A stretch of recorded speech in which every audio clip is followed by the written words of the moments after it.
Assalamualaikum warahmatullahi wabarakatuh. Perkenalkan, nama saya Mita Riananda, saya dari kelas 1 TA 2. Di sini saya akan menjelaskan bab 8. Kodingan yang pertama yaitu tem 1. Pada baris 4 sampai 6 yaitu adalah variabel integer pribadi kelas tem 1, jam, menit, dan detik. Dan pada baris ke-12 sampai ke-25 adalah metode publik yang mendeklarasikan 3 parameter integer dan menggunakannya untuk mengatur waktu. Dan pada baris ke-25 sampai ke-29 ini yaitu metode toString, tidak membutuhkan argumen dan mengembalikan string dalam format waktu standar yang terdiri dari nilai, jam, menit, detik, dan dipisahkan oleh titik 2 dan diikuti dengan AM atau PM. Dan pada kodingan yang kedua yaitu tem 1 test. Pada baris ke-6 ini mendeklarasikan dan membuat objek waktu tem 1. Baris ke-7 memanggil metode private di placeTime. Dan pada baris ke-10 memang metode setTime dari objek waktu untuk mengubah waktu. Pada baris ke-16 memanggil metode setTime dengan argumen yang tidak valid. Pada baris ke-19 sampai ke-22 ketika hal ini terjadi, pengecualian ditangkap pada baris ke-19 sampai ke-22 ini tadi. Dan pada baris ke-23 ini menampilkan waktu lagi dalam kedua format untuk mengonfirmasi bahwa setTime tidak mengubah waktu ketika argumen yang tidak valid diberikan. Pada baris ke-25 sampai ke-29 yang pada gilirannya memanggil metode toUniversalString dan toString dari objek tem 1 untuk menampilkan waktu dalam format universal dan format waktu standar. Dan kodingan yang ketiga yaitu member access test. Pada baris ke-9 sampai ke-12 ini mencoba mengakses variabel-variabel private integer jam, menit, dan detik dari waktu objek tem 1. Dan pada kodingan 4 yaitu thisTest.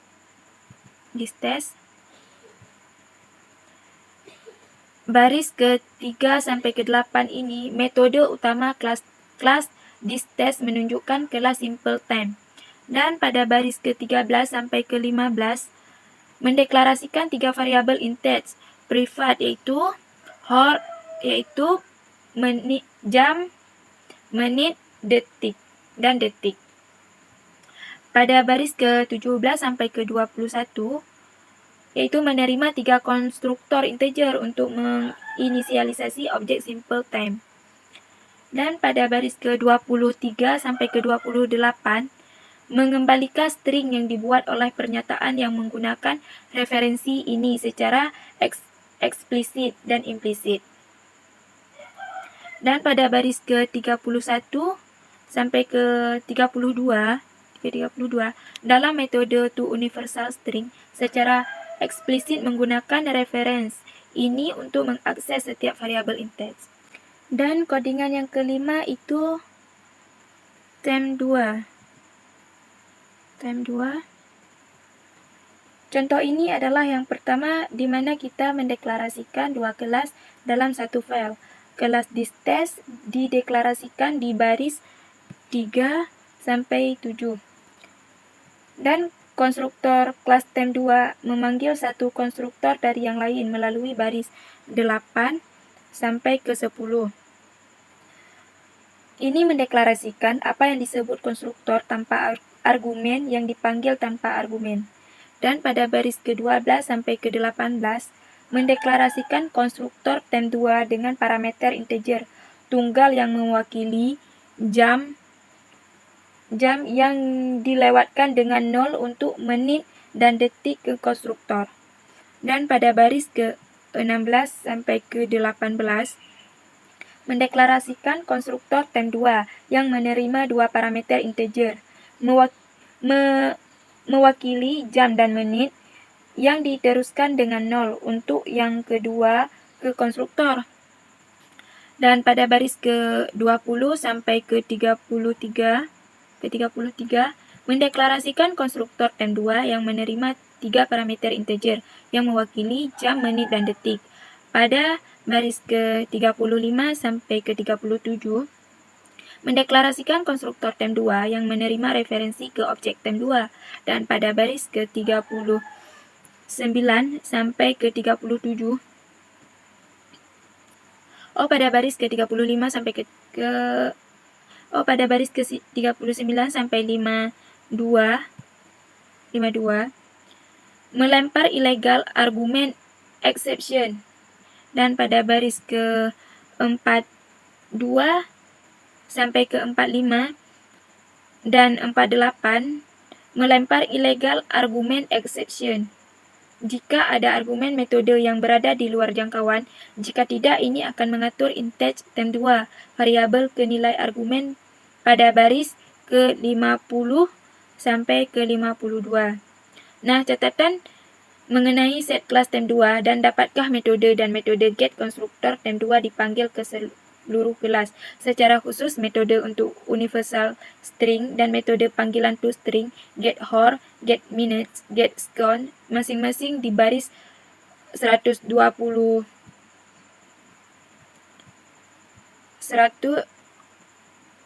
di baris 92 sampai ke 97. Dan pada codingan 6 yaitu tem2 test.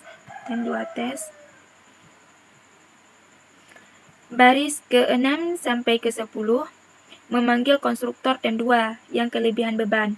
Pada baris ke-14 sampai ke-19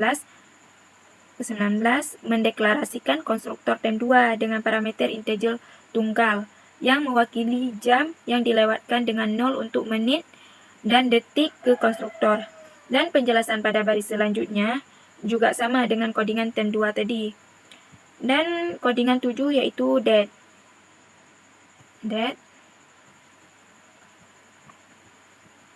Pada baris ke-4 sampai ke-6 mendeklarasikan variabel intage bulan, hari, dan tahun. Pada baris ke-13 sampai ke-15 yaitu memvalidasi bulan jika di luar jangkauan.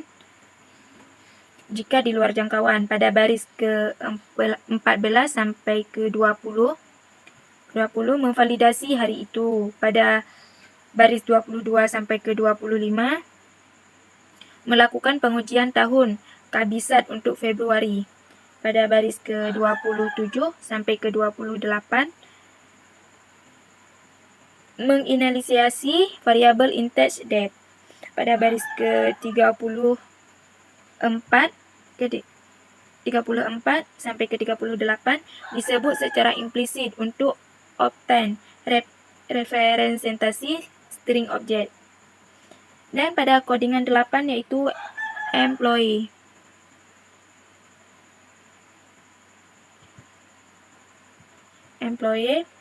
Pada baris ke-4 sampai ke-10 memiliki variabel intage first name, last name, birth date, anggota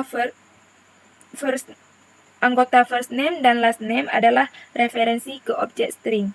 Dan pada baris ke-12 sampai ke-20 mengambil 4 parameter yang mewakili nama depan, nama belakang, tanggal lahir, dan tanggal kerja. Dan pada codingan ke-9 yaitu employee test. Membuat pada baris ke-6 sampai ke-9 yaitu membuat karyawan dan menginisialisasi intage variabelnya dengan meneruskan ke konstruktor 2 string mewakili nama depan dan belakang karyawan. pada baris ke-10 secara implisit memanggil metode toString karyawan untuk menampilkan nilai variabel integer-nya dan menunjukkan bahwa objek tersebut diinisialisasi dengan benar. Nah, pada kodingan ke-10 yaitu books pada baris ke-5 sampai ke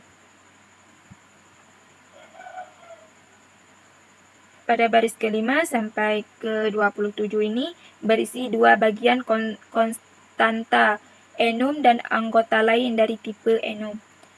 Dan penjelasan pada baris ke-4 sampai ke-9 menyatakan 6 konstanta masing-masing optionally diikuti oleh argumen yang diteruskan ke konstruktor enum.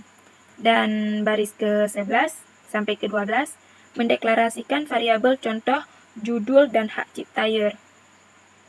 Pada baris ke-14 sampai ke-17 memanggil dua parameter string, satu yang menentukan judul buku dan satu yang menentukan tahun hak ciptanya.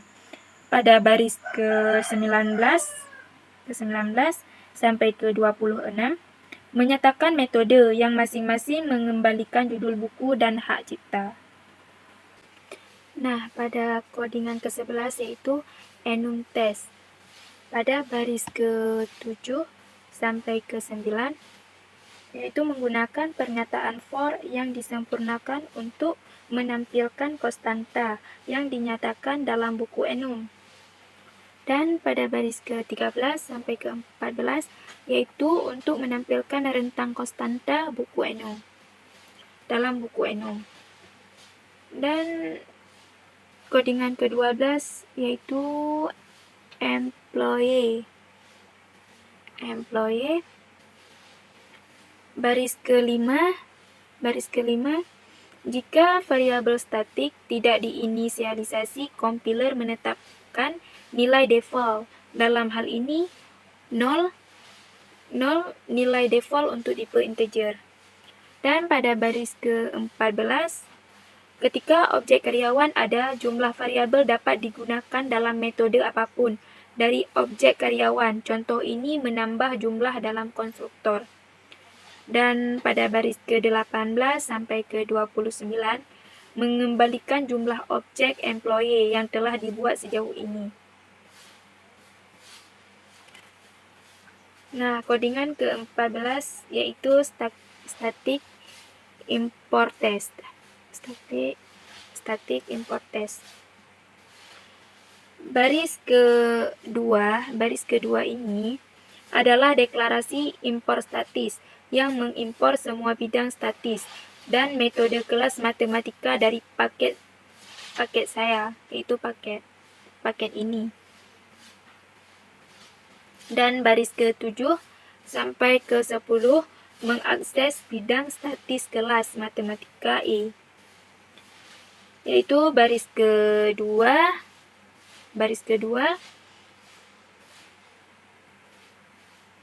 yaitu baris ke-9 ini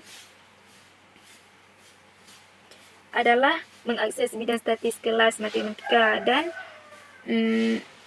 baris ke-10 PI dan baris ke-9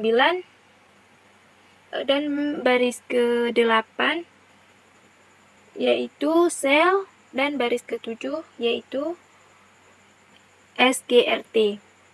Nah, pada kodingan ke-15 yaitu pack data test. Pada baris ke-6 sampai ke-11 yaitu kelas pack data test yang berisi main.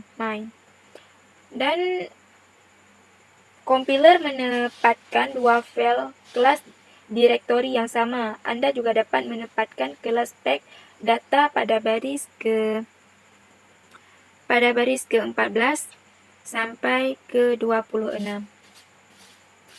Nah, kodingan ke-16 yaitu interest. Mana pada baris kedua kelas mainline mengimpor kelas warna-warna dan grafik.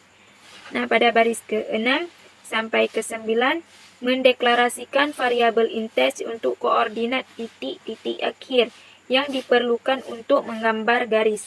Dan pada baris ke-12, mendeklarasikan variabel integers yang menyimpan warna garis. Dan ke-14 sampai ke-18 yaitu mengambil 5 parameter, satu untuk setiap variabel integers yang diinisialisasi. Metode menggambar pada baris ini membutuhkan objek grafik dan menggunakannya untuk menggambar garis dalam warna yang tepat dan di antara titik akhir. Baris ke-17 yaitu myline. Myline pada baris ke-2 sampai ke-3, kelas myline mengimpor kelas warna-warna dan grafik. Dan pada baris ke-6 sampai ke-10 mendeklarasikan variabel integers untuk koordinat titik-titik akhir yang diperlukan untuk menggambarkan garis. Dan pada baris ke-12 sampai ke-18 mengambil 5 parameter, satu untuk setiap variabel integers yang diinisialisasi. Dan pada baris ke-20 sampai ke-24 membutuhkan objek grafik dan menggunakannya untuk menggambar garis dalam warna yang tepat dan di antara titik-titik akhir.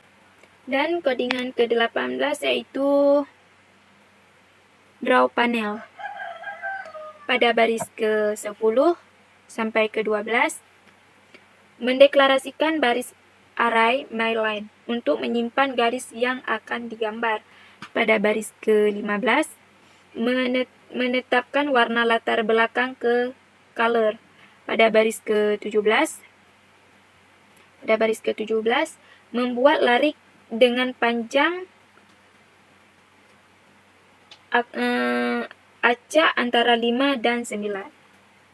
Dan baris ke-18 sampai ke-28 perulangan membuat sebuah myline baru untuk setiap elemen dalam larik. Nah, pada baris ke-33 sampai ke-36 metode paint component mengulang melalui objek myline dalam baris larik menggunakan pernyataan image for yang disempurnakan. Nah, pada kodingan terakhir yaitu test draw.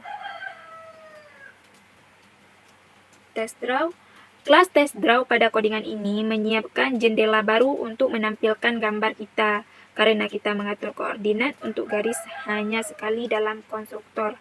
Gambar tidak berubah jika paint komponen dipanggil untuk menyegarkan gambar di layar. Nah, kelas draw panel ini yang memperluas JPanel dan menanggani perbuatan bentuk dalam mendeklarasikan 3 array. Satu untuk setiap jenis bentuk, panjang setiap array harus berupa angka acak antara 1 dan 5. Konstruktor dari kelas draw panel akan mengisi setiap array dengan bentuk acak posisi, ukuran, warna, dan isi. Nah, hanya ini yang dapat bisa saya jelaskan. Mungkin banyak kesalahan dan kekurangan. Saya mohon maaf. Wabillahi taufiq wa hidayah. Assalamualaikum warahmatullahi wabarakatuh.